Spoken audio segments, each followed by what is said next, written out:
All right, folks, buckle up, because today we're going deep on processed food. Yeah, you guys sent us a mountain of research on this stuff. Articles, studies, even a whole chapter from a book called Metabolical. Some of it was pretty heavy reading, let me tell you. Don't worry, we've waded through all the science-y jargon and pulled out the juicy bits, the stuff that'll make you rethink your next trip to the grocery store. We're talking about how processed food is like the silent saboteur behind so many of the health problems we face today. And this book, Metabolical, doesn't hold back. It basically comes right out and says processed food is poison. Whoa, okay, strong words. But the author, Dr. Lustig, makes a pretty compelling case. He says that all the processing transforms even healthy ingredients into something harmful. And he's not fooled by labels like organic or all natural. Yeah, he's like, those labels are just smoke and mirrors because they don't tell you how the food's been messed with. Exactly, and that's the real issue. Dr. Lustig boils it all down to two simple rules: protect your liver and feed your gut. Okay, hold on. Let's unpack that. What does protecting your liver even mean? Think of your liver as your body's filter.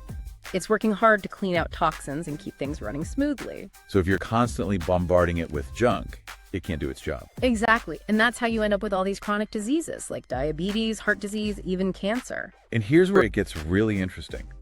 The book links the rise of processed food over the last 50 years directly to the increase in these diseases. Yeah, and it throws out this crazy stat: 88% of Americans are metabolically unhealthy. 88%. That's like almost everyone. So it's not just about being overweight.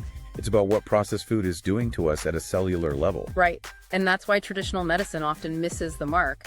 They're treating the symptoms like high blood pressure without addressing the root cause. The damage that's happening from processed food. So what exactly is it in processed food that's causing all this havoc? Is it just empty calories?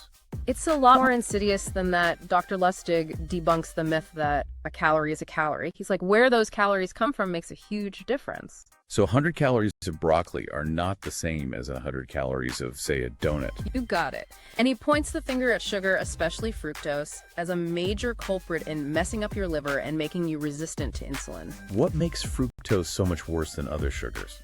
Well, unlike glucose, which your whole body can use, fructose gets processed almost entirely by your liver. So it's like overloading your liver with fructose and then things start to go haywire. Precisely. And that leads to a cascade of negative effects. High blood pressure, inflammation, even damage to your cells. Yikes. Sounds like a ticking time bomb. And it's not just sugar we should be worried about.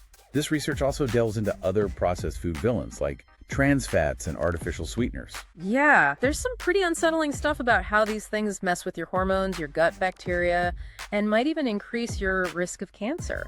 It's like a slow-motion horror movie happening inside our bodies, and most people don't even realize it. It's scary stuff for sure. And that brings up a big question. If this stuff is so bad for us, how is it even allowed? Yeah, that's what I want to know. How is it everywhere? How are we letting this happen? Well, that's the million-dollar question. And the answer isn't pretty. Dr. Lustig exposes a whole world of food fraud and industry influence that's going on behind the scenes. Food fraud? What does that even mean? It's basically companies cutting corners and tricking consumers to make a buck. Stuff like adding cheap fillers, switching ingredients, and straight up lying on labels. So what I'm buying might not even be what the label says it is. That's right. And it's more common than you might think.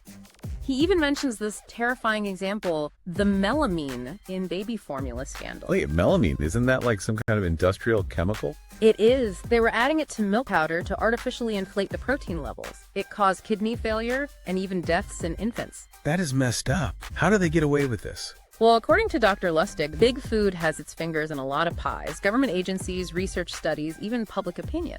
So they're basically manipulating the system to protect their profits, even if it means harming people.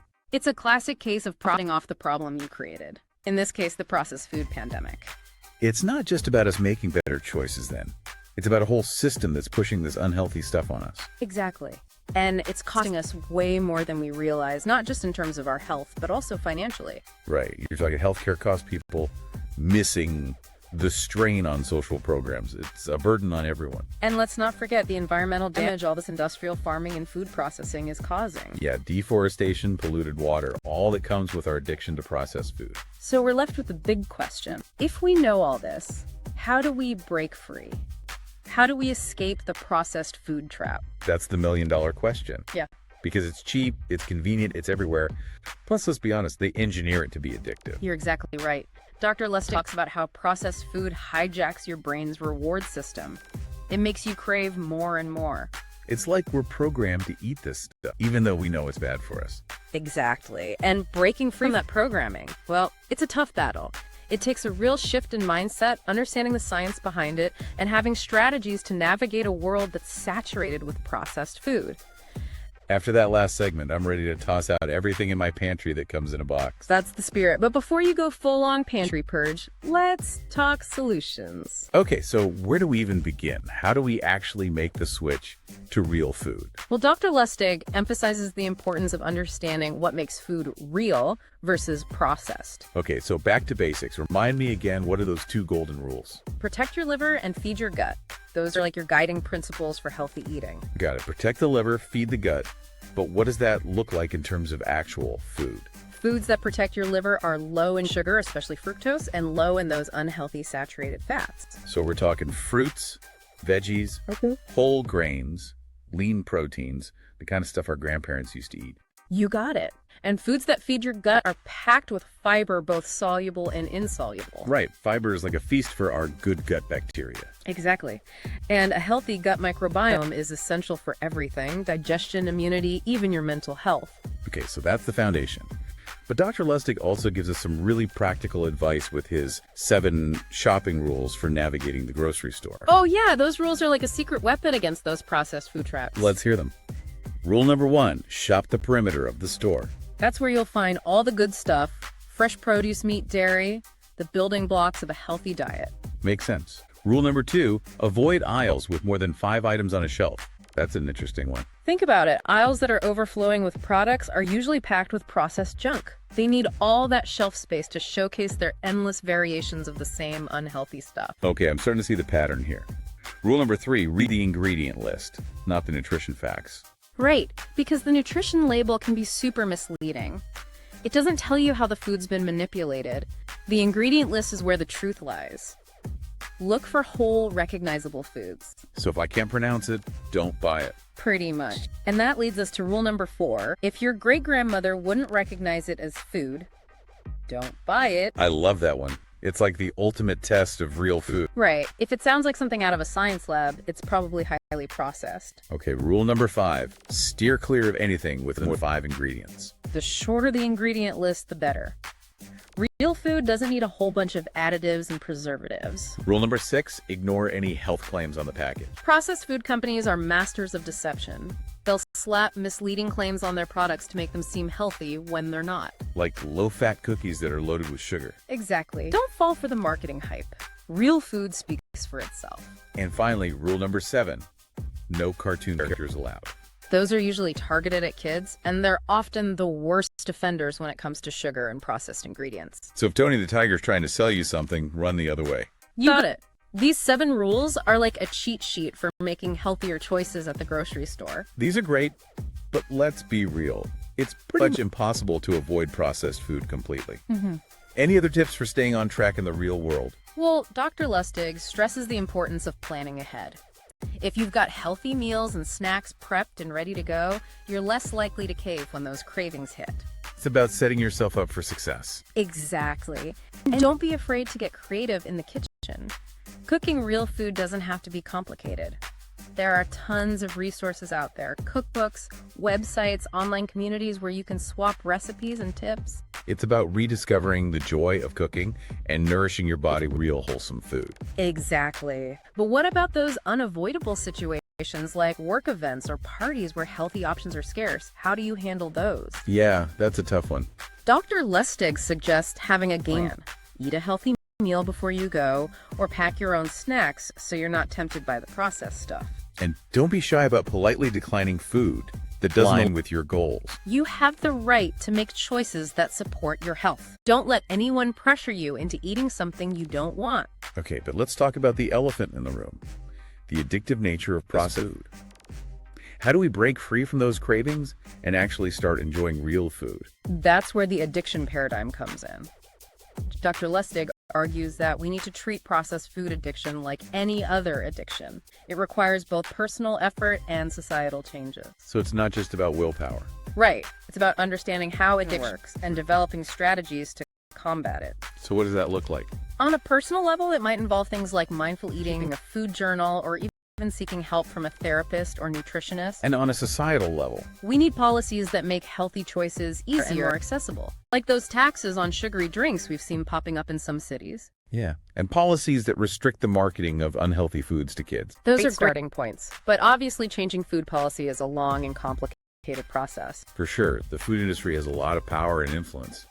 It's an uphill battle. It is, but it's not impossible. We've seen some successes, like with those soda taxes. It shows that when we prioritize public health over corporate profits, change is possible. It's about shifting our mindset and recognizing that investing in healthy foods is investing in a healthier society. Exactly. But ultimately, it comes down to each of us making conscious choices every day. So it's a marathon, not a sprint. Right. But with persistence and collective action, we can create a healthier, more sustainable food system for ourselves and for future generations. And that's a goal worth fighting for. Okay. We've gone from the nitty-gritty science of how this stuff messes with our bodies to the whole system that keeps us hooked. But a good deep dive needs some solutions, right? We can't leave everyone feeling like it's all hope. Absolutely. Dr. Lustig doesn't just point out the problems, he offers some ways to fight back. So what's the game plan? How do we tackle this processed food? Well, he says we need a multi-pronged approach. We need to change individual behavior, and we need to change the system itself. Makes sense. It can't just be on us as individuals to resist. Everything around us is pushing us towards unhealthy choices. Right on. And one of his big ideas is treating processed food like an addiction. Okay, remind me, what does that look like in practice? It means taking it seriously like drugs or alcohol. We're talking public education campaigns, warning labels on products, maybe even restrictions on advertising. Kind of like what they did with cigarettes. Exactly. And it also means providing support for people struggling with processed food addiction, like counseling or therapy. So acknowledging that it's not just a matter of willpower. Some people need help to break free. Right. Another key piece of the puzzle is making healthy food more accessible and affordable. He's talking taxes on sugary drinks, subsidies for vegetables, making sure low-income communities have access to good food. All great ideas, but we both know that food policy is a tricky and often controversial area. For sure. The food industry lobbies hard against these kinds of changes, and it's an uphill battle to implement it. It's about shifting our priorities and recognizing that investing in healthy food policies is an investment in a healthier society. And a healthier future for everyone. Dr. Lustig makes it clear that if we continue down the processed food dominance, there will be serious consequences, more sickness, higher healthcare costs, and a food system that's simply unsustainable. It's a pretty grim outlook if we don't change course. But there's hope too, right? He believes that real food is the answer. Absolutely. He envisions where we embrace real food and create a system that supports it. And it all starts with us, with the choices we make every day about what we buy and what we eat. Exactly. It's about taking back control our health, our wallets, and the health of the planet by ditching processed food and choosing real food. Well, folks, that brings us to the end of our deep dive into the world of processed food.